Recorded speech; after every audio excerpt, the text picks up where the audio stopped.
सैयदी, एक पिछले बयान में आपने कहा था कि सभी बड़ी कंपनियां शैतान की मुरीद हैं।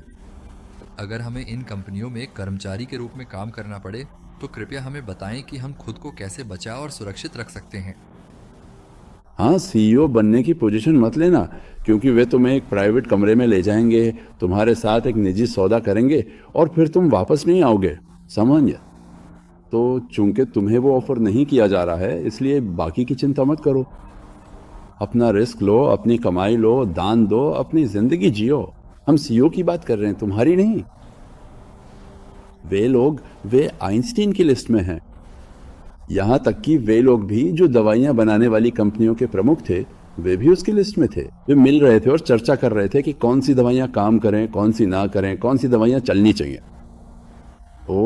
उनके शैतानी मकाम बहुत ज्यादा हैं।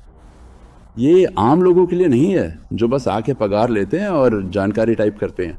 हम इस काम की उस्तादों की बात कर रहे हैं। ये ऐसे है जैसे किसी बड़े औलिया की बातें सुनना और सोचना कि आप भी उन्हीं में से एक हैं। अब हकीकत में लौटाऊं। ये औलिया की हकीकतों और शयातीन जो कर रहे हैं, उनके खतरों को जानने के बारे में है।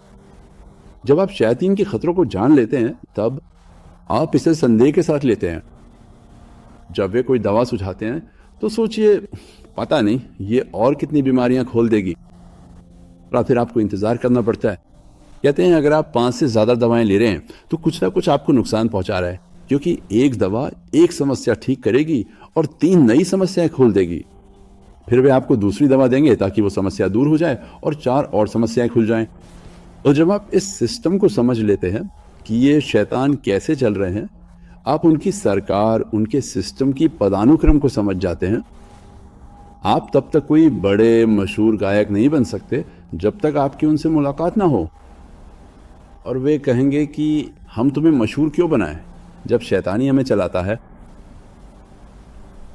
तो वे क्यों करेंगे?